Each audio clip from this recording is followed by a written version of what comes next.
कई सालों तक दुनिया ने इजराइल और ईरान के बीच एक खामोश, अघोषित युद्ध को देखा। यह एक ऐसा कॉन्फ्लिक्ट था जो साइबर हमलों, गुप्त ऑपरेशंस और पूरे मिडिल ईस्ट में प्रॉक्सी मिलिशिया के जरिए शैडो में लड़ा गया। लेकिन जून 2025 में यह लंबे समय से सुलग रहा तनाव आखिर एक फुल स्केल ओपन वॉर में बदल गया।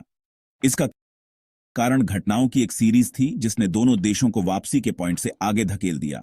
इंटेलिजेंस रिपोर्ट्स से पता चला कि ईरान न्यूक्लियर ब्रेक थ्रू हासिल करने के खतरनाक करीब था, एक रेड लाइन जिसे इजराइल ने दशकों से पार न होने देने की कसम खाई थी। यह इंटेलिजेंस ईरान की प्रॉक्सी के जरिए बढ़ती अग्रेसिवता के साथ मिलकर प्रीम्प्टिव एक्शन के लिए एक परफेक्ट स्टॉर्म बन गया। प्रतिरोध का नाजुक संतुलन आखिर टूट गया था, जिससे सीधा मिलिट्री कन्फ्रंटेशन लगभग तय हो गया।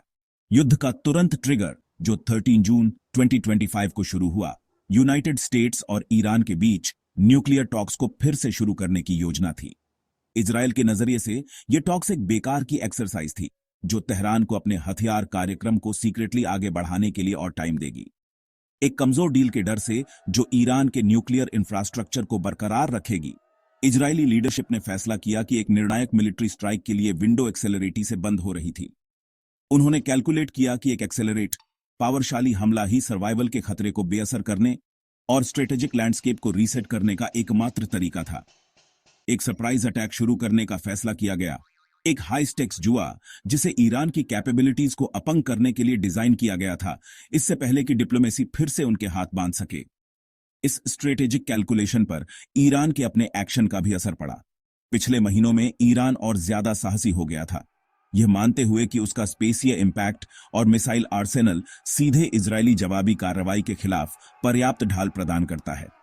2024 में पिछले छोटे पैमाने के इजरायली हमलों से शासन की प्रतिष्ठा को झटका लगा था और उसने अपनी डोमिनेंस को फिर से स्थापित करने की कोशिश की। यह ओवर कॉन्फिडेंस एक महत्वपूर्ण गलत अनुमान साबित हुआ। इसने इजरायल के रिजॉल्व और उसकी मिलिट्री प्लानिंग की सोफिस्टिकेशन को कम करके आंका। ईरानी लीडरशिप यह पहचानने में फेल रही कि उनकी आक्रामक मुद्रा इजरायल को रोक नहीं रही थी, बल्कि उसे यह विश्वास दिला रही थी कि एक बड़ा मिलिट्री ऑपरेशन सिर्फ एक ऑप्शन नहीं था, बल्कि उसके लंबे समय तक सर्वाइवल के लिए एक जरूरत थी। इस तरह स्टेज सेट हो गया।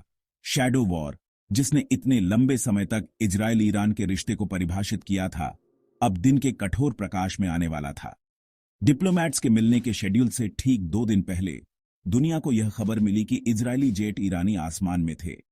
लंबे समय से डरा हुआ कॉन्फ्लिक्ट शुरू हो गया था, धीरे धीरे बढ़ने के साथ नहीं, बल्कि एक अचानक नाटकीय स्ट्राइक के साथ, जिसका लक्ष्य ईरान के नेशनल सिक्योरिटी अपरेटस का दिल था। एक शांतिपूर्ण डिप्लोमैटिक समाधान की उम्मीद रातों रात गायब हो गई, जिसकी जगह मिसाइल अलर्ट, स्क्रैम्ड फाइटर जेट्स और एक बड़े स्पेसीय युद्ध के अनिश्चित परिणाम की कठोर वास्तविकता ने ले ली। इजराइल का हमला, जिसका code name operation rising lion था, मॉडर्न वॉरफेयर में एक मास्टर क्लास था, जिसमें प्रेसिजन, कोऑर्डिनेशन और सरप्राइज दिखाया गया था। यह ईरानी टेरिटरी के अंदर से मोसाद के ऑपरेटिव्स द्वारा लॉन्च किए गए गुप्त ड्रोन हमलों से शुरू हुआ था।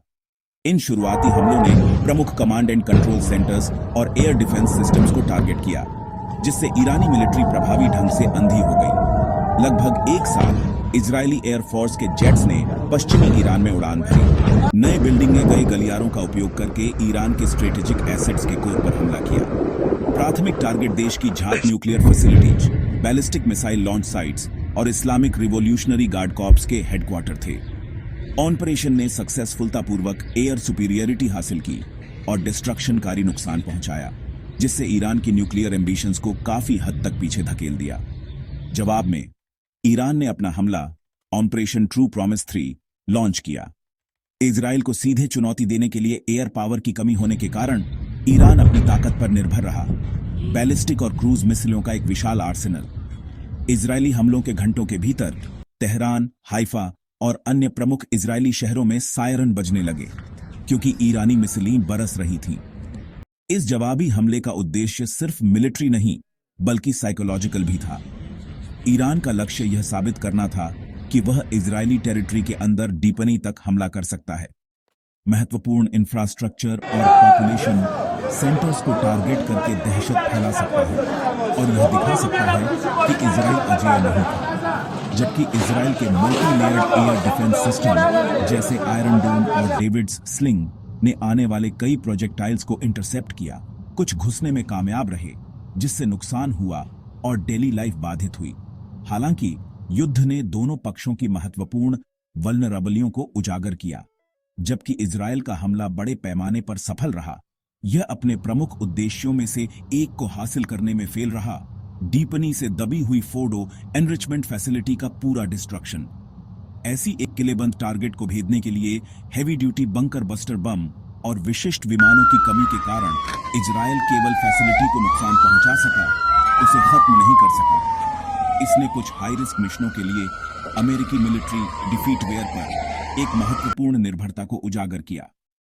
इजराइल के अभियान ने अपनी टैक्टिकल सुपीरियरिटी को प्रदर्शित किया, लेकिन अकेले काम करते समय उसकी स्ट्रेटेजिक लिमिटेशंस को भी, जिससे ईरान के न्यूक्लियर प्रोग्राम का एक महत्वपूर्ण हिस्सा संभावित रूप से रिकवरेबल रह गया।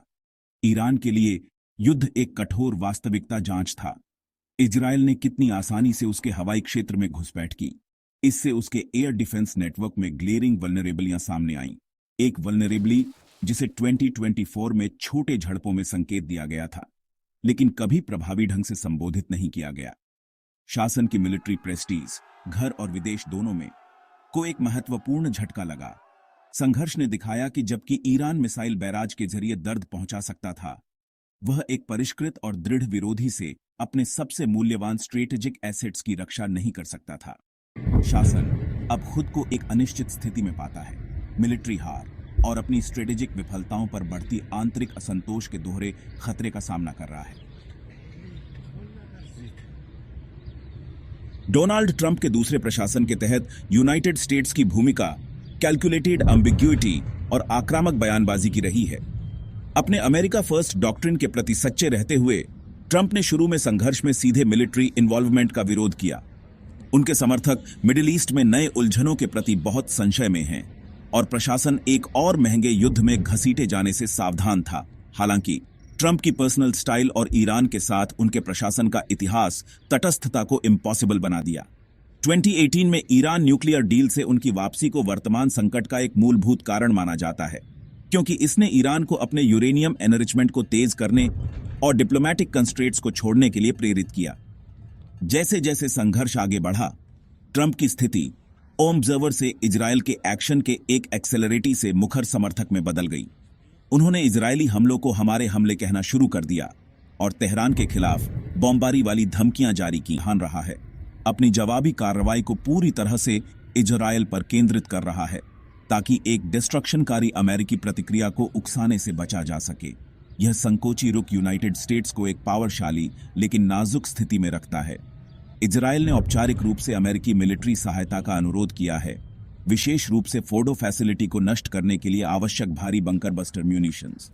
यूनाइटेड स्टेट्स का इंटरवेंशन इजराइल के पक्ष में युद्ध को निर्णायक रूप से मोड़ सकता है, जिससे ईरानी शासन का पतन हो सकता है। हालांकि इससे एक बहुत व्यापक स्पेसीय युद्ध का भी खतरा होगा। ट्रंप का प्रशासन अब एक चौराहे पर है। ईरान के परमाणु कार्यक्रम को हमेशा के लिए अपंग करने की संभावित स्ट्रेटेजिक विजय को पूरे मिडिल ईस्ट में एक बहुमोर्चे युद्ध को प्रज्वलित करने के भारी जोखिमों के खिलाफ तौल रहा है। इजराइल ईरान युद्ध एक सीमित द्विपक्षीय संघर्ष नहीं है। इसकी लहरें दुनिया भर में महसूस की जा रही हैं, जिससे अर्थव्यवस्थाएं बाधित हो रही हैं, गठबंधन फिर से बन रहे हैं और भू राजनीतिक अस्थिरता पैदा हो रही है। सबसे महत्वपूर्ण प्रभावों में से एक वैश्विक व्यापार रूटों पर पड़ा है। संघर्ष सीधे international north south transport corridor को खतरा पहुंचाता है, जो भारत, ईरान और रूस को जोड़ने वाला एक महत्वपूर्ण नेटवर्क है। ईरानी पोर्टों के अब युद्ध क्षेत्र में होने से शिपमेंट रुक गए हैं और पूरे कॉरिडोर की आर्थिक वायबलता खतरे में है। भारत जैसे देश के लिए, जिसने पाकिस्तान को बायपास करने और सेंट्रल एशियाई बाजारों तक पहुंचने के लिए कॉरिडोर में भारी निवेश किया है, यह बाधा एक बड़ी रणनीतिक और आर्थिक बाधा है। संघर्ष का भारत पर इंपैक्ट बहुआयामी और गहरी चिंता का विषय है। कॉरिडोर के अलावा युद्ध ऊर्जा के प्रवाह को खतरा पहुंचाता है। यदि संघर्ष बढ़ता है और ईरान होर्मुज जलडमरू मध्य को बंद करने का प्रयास करता है, जिससे दुनिया का लगभग 5वां हिस्सा तेल गुजरता है, तो वैश्विक ऊर्जा की कीमतें आसमान छू जाएंगी, जिससे भारत की ऊर्जा निर्भर अर्थव्यवस्था पर गंभीर इम्पैक्ट पड़ेगा। इसके अलावा वैकल्पिक व्यापार मार्ग India middle east Europe corridor भी कमजोर है, क्योंकि इसके प्रमुख नोड्स में से एक इजरायली क्लोजरगाह हाइफा है, जो ईरानी मिसाइल हमलों का लक्ष्य रहा है। भारत खुद को एक मुश्किल डिप्लोमैटिक स्थिति में पाता है। ईरान के साथ अपने ऐतिहासिक संबंधों को बिल्डिंगे रखने की कोशिश कर रहा है, जबकि इजराइल और यूनाइटेड स्टेट्स के साथ अपनी रणनीतिक साझेदारी को भी गहरा कर रहा है। एक व्यापक स्पेसीय स्तर पर युद्ध शक्ति गतिशीलता को बदल रहा है। एक कमजोर ईरान अपने स्पेसीय प्रतिद्वंद्वियों, विशेष रूप से तुर्की और उसके कोऑपरेटिव अजरबैजान को बढ़ावा दे सकता है। ईरान ने ऐतिहासिक रूप से पैन तुर्की महत्वाकांक्षाओं पर एक चेक के रूप में काम किया है, यहां तक कि दक्षिणी आर्मेनिया में घुसपैठ को रोकने के लिए आर्मेनिया अजरबैजान सीमा पर अपनी सेना भी तैनात की है। ईरान के अब अपने सर्वाइवल के साथ व्यस्त होने के कारण यह निवारक फीका पड़ रहा है, जिससे आर्मेनिया जैसे छोटे नेशंसों को अपने पावरशाली पड़ोसियों से अग्रेसिवता के प्रति अधिक कमजोर होने की संभावना है। संघर्ष एक शक्ति शून्य पैदा कर रहा है, जिसे अन्य स्पेसीय अभिनेता भरने के लिए उत्सुक हैं, जिससे अस्थिरता के एक नए युग का वादा किया गया है। अंततः डी एस्केलेशन का मार्ग संकरा और कठिनाइयों से भरा हुआ प्रतीत होता है, जबकि डिप्लोमेसी एकमात्र व्यवहार्य दीर्घकालिक समाधान है। तीव्र शत्रुता का वर्तमान माहौल इसे दूर का प्रतीत कराता है।